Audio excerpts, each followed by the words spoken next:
Shalom, shalom. Gostaria de compartilhar uma palavra no livro de Seder Melachim, no livro do Reis, 1 Reis capítulo 19, verso do 1 ao 4. Quero falar um pouco sobre Eliahu Hanavi, Elias o profeta. E o tema dessa ministração é Saindo debaixo da árvore de zimbro, sobre uma nova visão de Cristo. Bem, verso primeiro. E Acabe contou a Jezabel tudo o que Elias havia feito, e ao mesmo tempo como ele havia matado todos os profetas com a espada.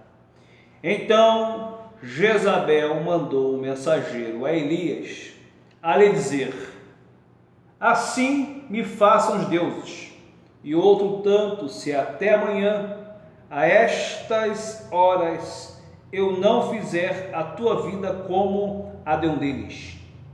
E quando ele viu aquilo, ele se levantou e se foi para escapar com a vida, e chegou a Berseba, a qual pertence a Judá, e ali deixou o seu servo, e ele, porém, seguiu a viagem de um dia para dentro do deserto, e chegou e se assentou debaixo de um zimbro, e pediu por si para que pudesse morrer, e disse: basta, agora, ó Senhor, tira minha vida, porque não sou melhor do que os meus pais. Bem, o profeta Elias, na sua qualidade de mediador da paz, refere-se à passagem do livro do profeta Malaquias, capítulo 3, verso 23 e o verso 24, que diz assim o verso 23: Eis que vos mandarei um profeta Elias, e antes que venha o grande e temível dia do Eterno, e ele fará volver o coração dos pais para o Eterno através dos filhos, e o coração dos filhos para o Eterno através dos pais, para que eu não venha a desferir sobre esta terra uma destruição completa. O interessante ao ler a Haggadah de Veneza, de 1609, descreve algo muito interessante. O profeta Elias soprando um chofar, enquanto conduz o Messias a Jerusalém. O interessante é que na tradição judaica, Eliahu, ou Elias, é um conciliador e mensageiro de boas notícias, como a chegada do Messias, Mashiach ben Davi. Interessante que Jeremias capítulo 23, verso 5, diz assim: aproximam-se os dias, diz o Eterno, em que escolherei dentre os rebentos de Davi um justo, que governará como rei, que prosperará e saberá praticar a justiça e a retidão na terra. Meus irmãos, num texto sagrado, Elias ele é apresentado como um homem de Deus, certo? Um recipiente de uma graça divina e dotado de poderes sobrenaturais, que realiza milagres em várias ocasiões, alguns em lugares públicos, outros em ambientes privados. Acima de tudo, Elias ele é um paradigma do mais puro zelo pela fé judaica. Elia o Tesbita, de acordo com o livro dos reis, Sefer Melachim, 1 Reis e 2 Reis, foi um profeta da terra de Israel, a qual estava dividida em 2 reinos, o do norte, o reino de Israel, e o do sul, o reino de Judá. Porém, ele viveu no reinado de Acabe e da sua esposa Fenícia, filha do rei de Tiro, mais conhecida como Jezabel, determinada em erradicar o culto ao Senhor e em fazer da adoração ao Deus de Baal a religião nacional de Israel. Teve influência em Acabe, um rei da dinastia, filho de Onri, que, evidenciando fraqueza de caráter, mergulhou o seu reino numa crise espiritual tão profunda que foi neste contexto que Deus levanta o profeta Elias e o seu discípulo, o profeta Eliseu. Defenderam ousadamente a fé no Deus único. Elias, convicto de que nenhum Deus pagão era superior ao Deus de Israel, dispondo apenas da oração da fé em Deus como armas para enfrentar o rei Acabe e os 450 profetas de Baal. Lutou corajosamente para que os israelitas reconhecessem a sua apostasia e assim fossem reconduzidos à fidelidade ao Deus de Israel. Já no Monte Carmelo podemos ouvir o profeta, 1 Reis, capítulo 18, verso 21 e 22. Diz assim: e Elias dirigiu-se a todo o povo e disse: até quando ficareis saltitando entre dois pensamentos? Se o Eterno é Deus, segue-o, mas se é Baal, segue-o. E o povo não lhe respondeu nada. Então Elias disse ao povo: vem cá, eu estou sozinho como profeta do Eterno, frente aos 450 profetas de Baal. Elias, tomado numa atmosfera de grande densidade dramática, Elias dirige uma oração ao Deus de Israel, dizendo, 1 Reis 18, 36, 37, ó Eterno Deus de Abraão, de Isaque e de Israel, hoje será reconhecido que tu és Deus e que eu sou teu servo e que fiz todas estas coisas conforme a tua palavra. Responde-me, ó Eterno, responde-me para que este povo reconheça que só tu, ó Eterno, és Deus, e assim tu farás voltar o seu coração desgovernado.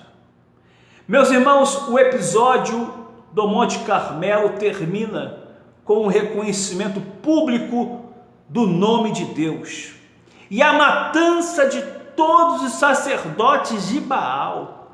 E o que motiva a sanha vingativa de Jezabel?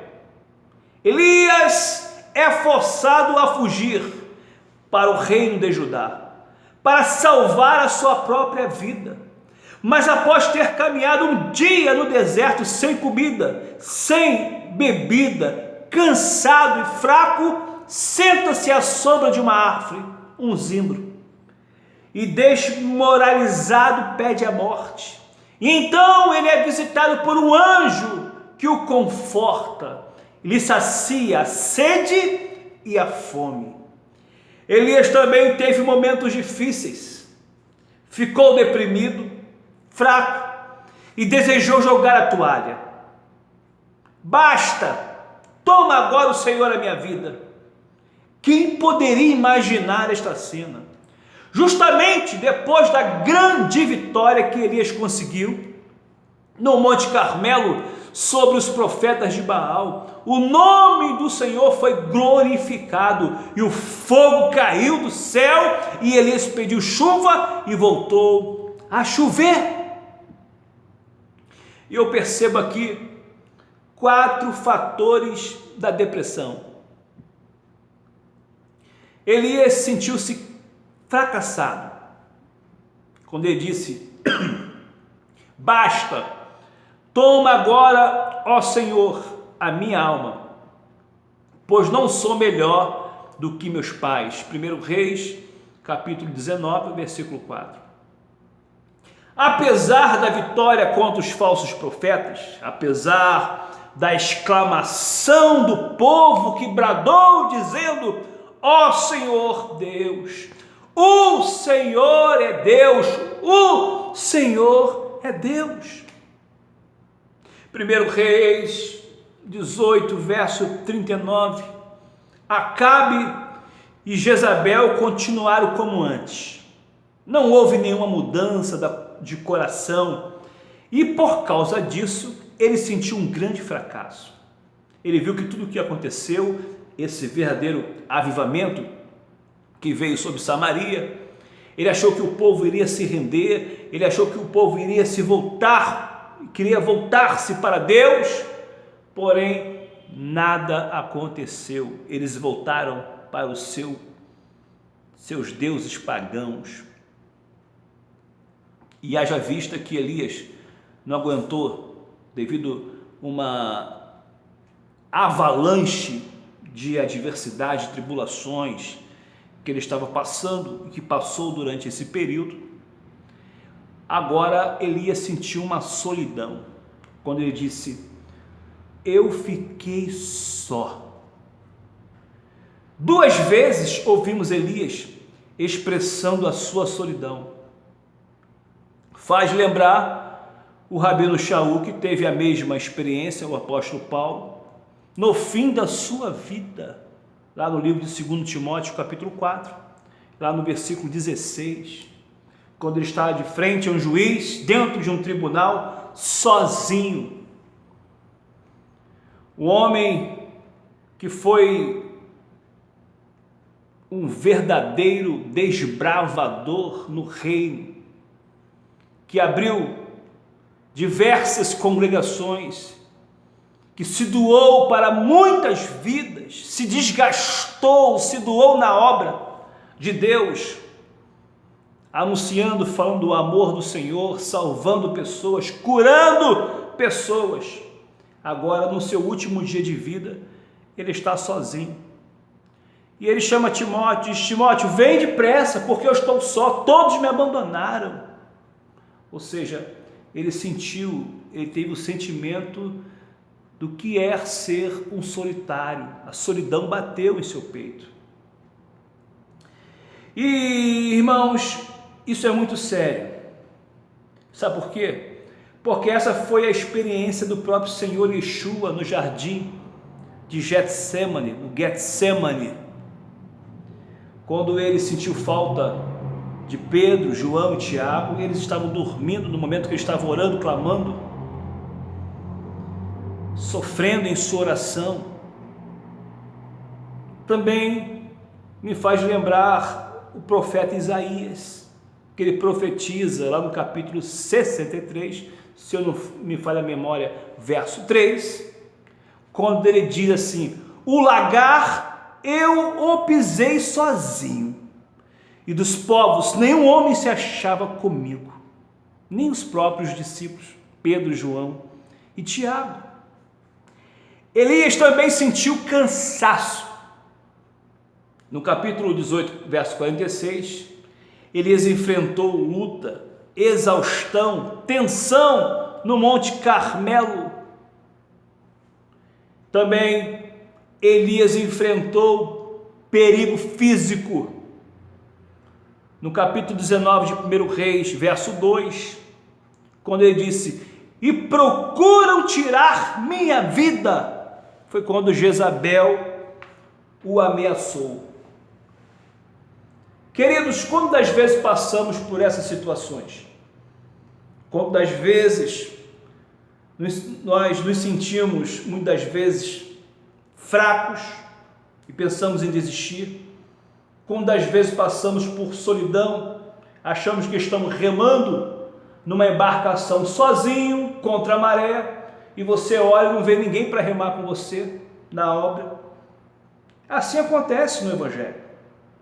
Quantas vezes nós nos sentimos cansados, fadigados, exaustos, e diante de uma tensão terrível, porque falta ali um abraço, falta ali um amigo, alguém para estar contigo na obra.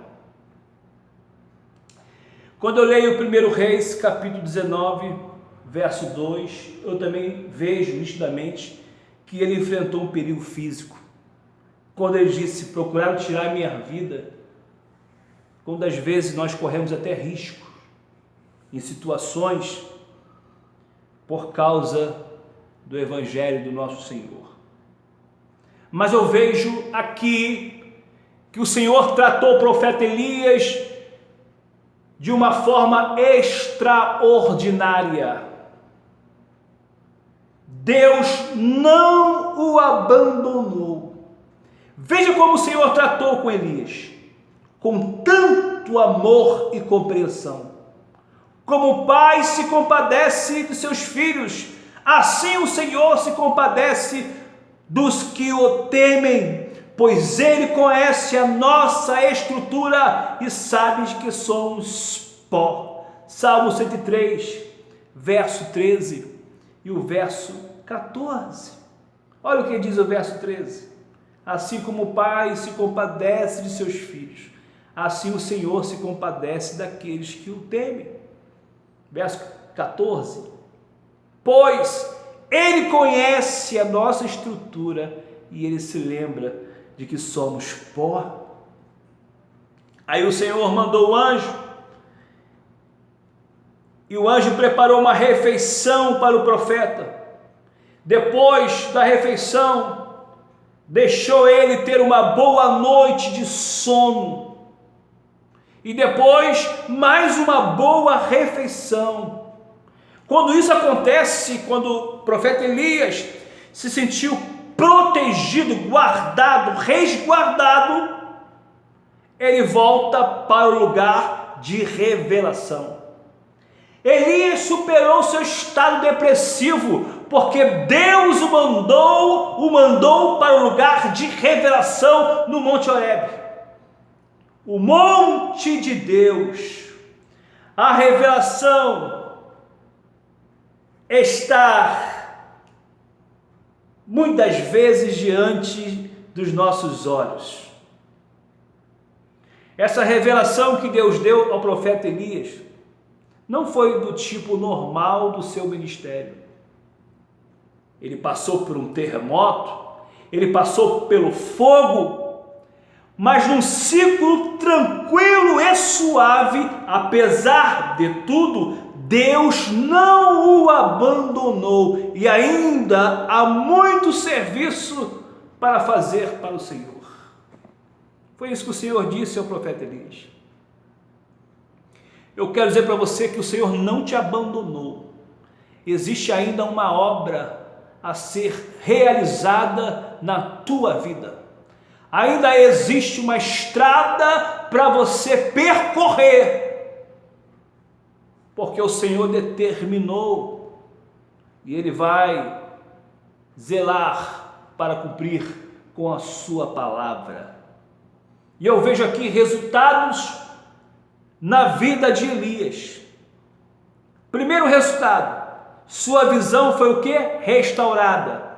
Segundo resultado, sua vocação foi renovada. Terceiro resultado, ele voltou para o serviço em Israel. O Senhor disse: volta ao teu caminho, para a esfera do seu serviço.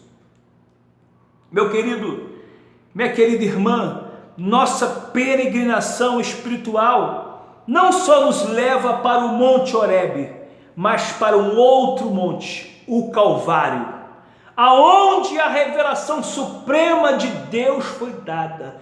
Esse é o lugar aonde podemos compartilhar com Yeshua a sua morte. Nosso problema maior é o nosso relacionamento com Yeshua. Ainda há muito serviço para fazer para o Senhor. Apesar das turbulências e tantas dificuldades, tantas lutas, tanto desânimo e às vezes até mesmo desespero. Mas eu te convido a voltar Vamos voltar, depois dessas diversidades, dessas experiências, desses testes, vamos voltar restaurados e com uma nova visão daquilo que o Senhor quer fazer por meio de nossas vidas. Então, como Samuel disse, Rinene, eis-me aqui. Quando o Senhor o chamou, ele disse, Samuel, Samuel, ele disse, Rinene, eis-me aqui, Senhor. Eu digo para todos vocês, nesse momento, quando o Senhor te chamar, diga, eis-me aqui, Senhor, Rinene. Então ouça a voz do chamado e obedeça, e deixa Deus realizar aquilo que Ele determinou, aquilo que Ele escreveu no livro, que Ele iria realizar e fazer na sua vida. Deus abençoe a sua casa, Deus abençoe a sua vida, em nome de Yeshua. Shalom, shalom.